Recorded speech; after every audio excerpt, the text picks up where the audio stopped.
Good morning. We'll tackle primary bone tumors, most commonly encountered in our clinics. Our reference shall be Takjan for the pedia and Campbell for adult. There will be no treatment discussion for these are controversial for most. Our objective shall be for you to be able to familiarize yourself with the most commonly encountered primary bone tumors. Chondroma affects equally male and female at the second decade of life. Majority hands and feet are affected. The rest affects femur and humerus. Biopsy will show us a nest of cartilage with foci of calcification.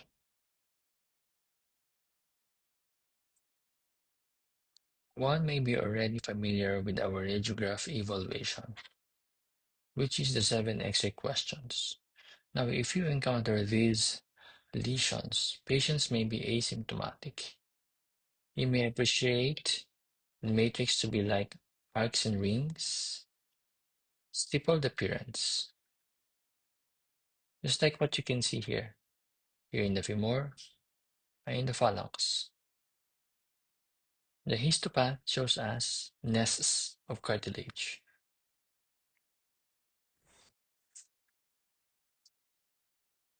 Multiple inchondroma is called inchondromatosis.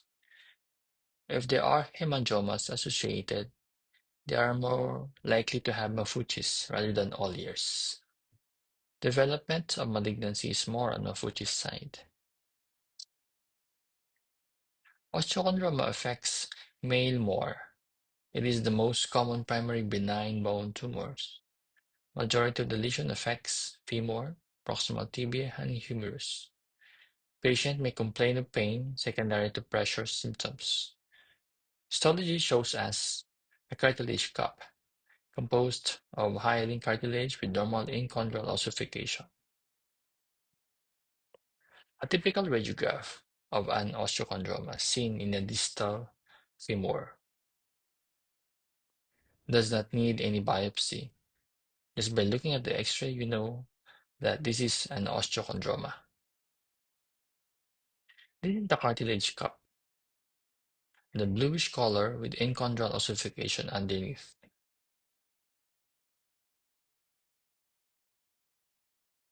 Multiple osteochondroma, or known as osteochondromatosis or multiple exostosis. There are risks for malignancy for these lesions.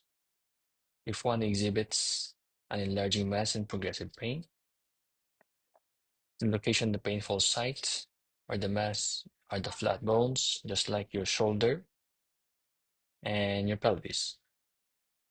Your cartilage cup exceeds 1 centimeter thickness, and if you excise the previous osteochondroma and recurrent, chances are this will have a risk of being a malignant, which will turn out to be a possible chondrosarcoma. Fibrous dysplasia affects female than male. We have two subtypes, the monostotic and polyostotic. More common is the monostotic. Polyostotic has multiple deformities and presence of cafe au lait spots.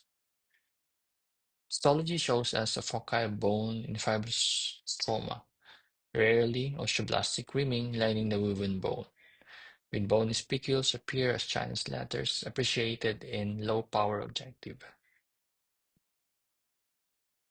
Next is fibrous dysplasia. Usually the matrix is a groundless appearance. In its histology, we have an uncommon osteoblastic rimming around the woven bone. As you go closer to your histology on the side of the woven bone, this one, and look at the sides, you notice a presence of only one or two osteoblasts or none, lining your woven bone. The pelvis and femur here are affected with obvious multiple lesions. The femur is deformed, typical of a shepherd's crook deformity, and the other one is a monostotic patient with only his femur affected. Have cafe au spots. There are different types of cafe au spots. They have the coast of Maine versus the California. See the difference. Acute Albright syndrome. It's usually polyostotic, precocious puberty, presence of cafe au spots, and rapid growth. Osteofibrous dysplasia, aka ossifying fibroma, campanella disease, or congenital osteitis fibrosa, affects more male than females, less than 5 years old in majority of patients. They usually have anterior tibial bowing, and it is painless. Typical X-ray and clinical presentation of osteofibrous dysplasia. We have anterior bowing of the tibia, and location is usually cortical and eccentric.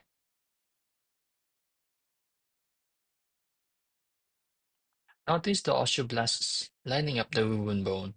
This is what we call osteoblastic rimming. This is your wound bone, the pinkish area. Okay, just like a Chinese letter again. And notice these osteoblasts lining the wound bone. Plenty of osteoblasts. This is what we call osteoblastic rimming. There. Non-ossifying fibroma, aka fibrous cortical defect, usually found as incidental, affects the femur and tibia usually. What you see in its histology is fibrous spindle cells. Again, the lesion is cortical and eccentric. Cortical, eccentric, affects the proximal and distal tibia. Take note, these are self-limiting diseases. What you see here in the histology is fibrous spindle shape cells with some giant cells. These are giant cells and some spindle cells. Pinkish is the movement bone. Unicameral bone cyst. It is approximately 3% of all primary benign bone tumors. Affects more male than female in their first 2 decades of life. Affects humerus and lesser in the femur. Usually the patient presents with pain, and if you are lucky and the patient presented with a pathologic fracture, you will see a fallen leaf sign. Histologically, it has a thin membrane lining with flattened epithelium-like cells. If one do an FNAB or needle biopsy, you will appreciate a straw-colored fluid. The white arrow shows you the leaf that has fallen. It is actually the fracture fragment that fell like a leaf. This leaf came from the top, fractured, and then falls like a leaf. MRI shows you a homogeneous look in T1, no, rather T1 and T2.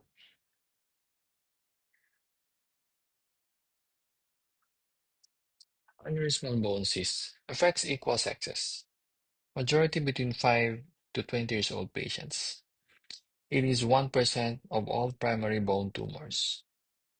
It may be primary, which is the most common, or can be secondary. It may coexist with non-ossifying fibroma, chondroblastoma, GCT of bone, osteosarcoma, or chondrosarcoma. Histology has a vascular spaces lined by fibrous cells. Typical histology of ABC, look at the vascular spaces lined by fibrous cells. Inside these vascular spaces are blood. Take note also of the pinkish appearance. These one. These are your osteoid formation. Shown here is an X-ray and MR. MR shows as fluid appearance. Fluid, fluid, fluid. a distinct appearance in contrast to GCT of bone. Osteoidostroma affects male more than the female in the third, or rather second to third decade. It is 10 to 11% of primary benign bone tumors. Most common bone affected is the femur and tibia, most commonly known to have a nidus, which is less than 2 centimeter. Pain worst at night, relieved by NSAID. Can be multiple site. Histology: you have a cherry red spot, grossly seen. So it's very important that you see this during your burying and excision. This will be your endpoint. The nidus is lined by prominent osteoblasts and osteoclasts. The nidus is also rich in prostaglandin E2. That is why it's so responsive to your NSAID and aspirin. A characteristic of osteoidostroma of the femur and the tibia, buried by a very thick sclerosis perosteal reaction. Look at the nidus, the lytic appearance. In the CT, you might appreciate very well in the CT scan. Now, it's very important to remove the nidus during your surgical burying, clearing off the thick sclerosis. You must bury this one to clear off or to see your cherry red spot, which is your nidus. The slide shows you the nidus in the middle. This is your nidus, surrounded by your reactive bone formation. Osteoblastoma affects male more than female, usually from 10 to 25 years old. It is 0.5 of all primary bone tumors. It has also a nidus, but bigger than osteoblastoma. It is more than 2 centimeter. Affects most commonly the posterior elements of the spine. The patient may present with painful scoliosis, and these are not relieved through NSAID. Posterior elements of the cervical spine, this one is a lesion, and the femur, more than 2 centimeter. Look at the histology, similar appearance as your osteoblast except for a plump, abundant osteoblast. These are your osteoblasts, very thick, very fat osteoblast, woven bone. Chondroblastoma. It affects male more than the female in their second decade. May present as joint pains. It will have a synovitis-like symptoms. Although benign, they can metastasize. This shows you why you have a synovitis-like symptoms. You look at the X-ray and the CT scan. It affects the epimetaphyseal joints, epimetaphysis part of your tibia. That's why it has a synovitis-like symptoms. Histology is a cartilage lesions appearing as having a chicken wire look. Just imagine this one. These are cartilage lesions appearing as a chicken wire look. Chondromyxoid fibroma equally affects males and females in their second, third decade of life. You look at the X-ray, you really cannot tell the difference between this chondromyxoid fibroma versus ABC versus GCT of bone. That is why it will always be your differential diagnosis. As mentioned in the histology, you have three components. Your chondroid part. Where's your chondroid? This one. Your myxoid part and the fibrous part. Giant cell tumor of bone affects female more than male in their second to third decade of life. It is 5% of all primary benign bone tumors. It can also metastasize.